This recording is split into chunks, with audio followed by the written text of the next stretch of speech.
All right, guys, so dates and times are very important in programming, and JavaScript has what's called the date object that we can use to do certain things with dates. So let's go ahead and let's create a variable here.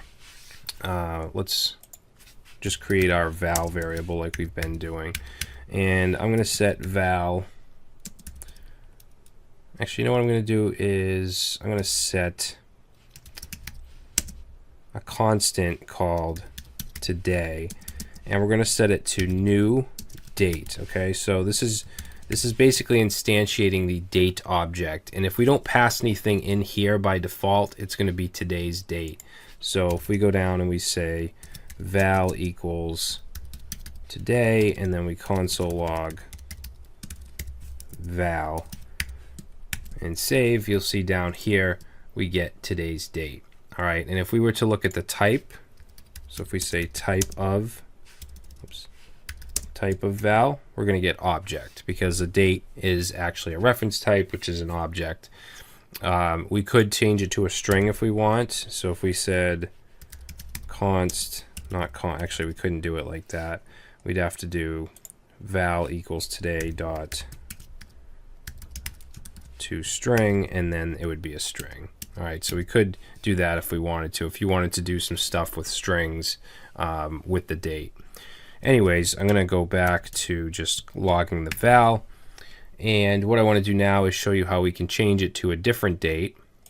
So I'll create another variable here called birthday, and I'll set it to new date.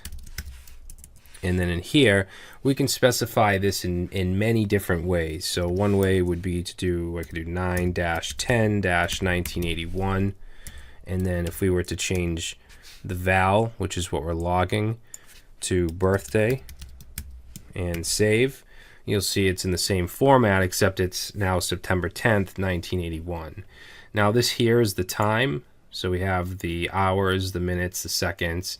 If we wanted to add that, we could go ahead and put in, let's say 11:25:00 and save, and now you can see that the time has changed. All right. Now there's many ways to do this. I'm actually going to turn this into a let so that I can override this, so that I can redeclare it.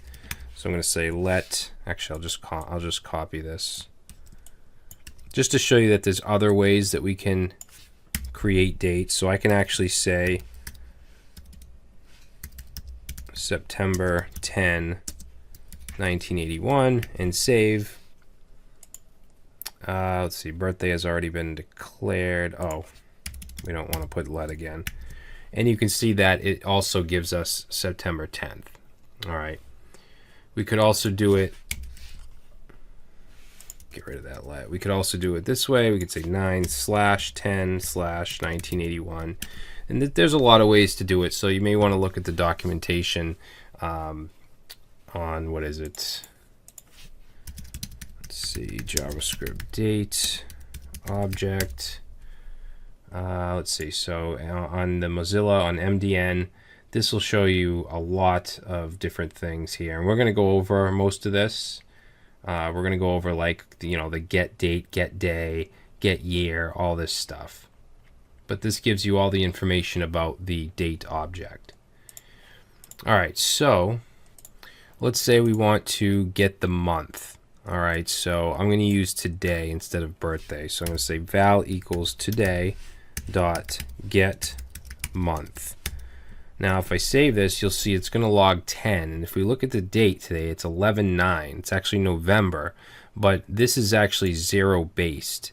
So 0 would be January. And just to show you, if I just real quick, if I were to put in here 1/1/2017 and save, it'll give us 0 as the month.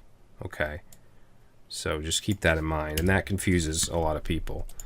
If we want to get the date, or the day of the month, we could do val equals today dot get date.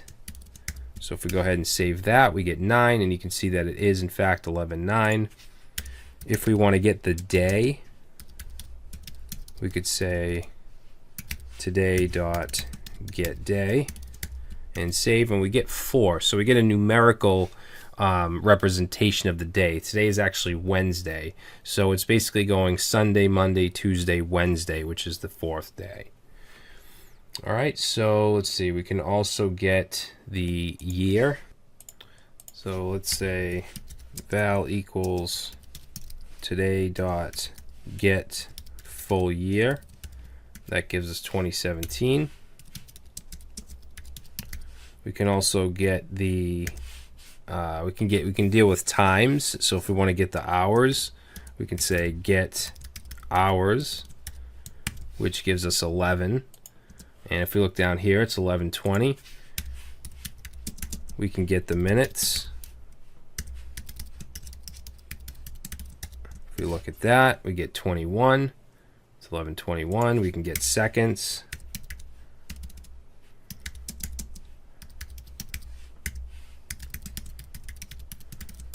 Look at that, we get 14, and if I reload, you'll see that it's going to change every second. We can even get milliseconds. So if I want to do get milliseconds, oh, actually that should be a lowercase s, or did I spell that wrong? 2 L's. So that gives us milliseconds. There we go.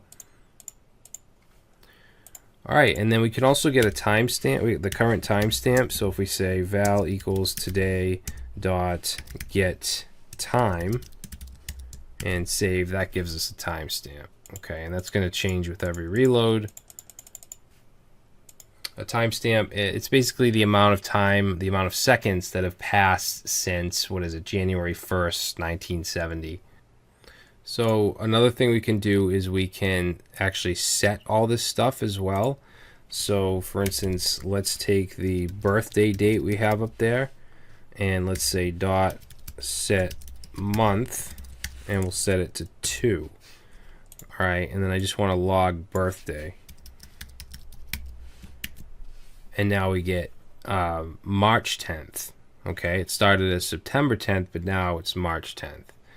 So if we want to change, let's do set date, and we'll set that to 12. So we'll save that. Now we get March 12th. All right, we can also do set full year, and we'll set that to 1985. Save, and now it's March 12th, 1985. We can also set the time. So birthday dot set hours, and we'll set that to, let's say, 3. Save that. Now it's at 3 o'clock. Let's do set minutes. So we'll set the minutes to 30. So now 3:30, and we can even set the seconds. And we'll set that to whatever, say 25. All right, so 3:30:25. So we can manipulate dates as well.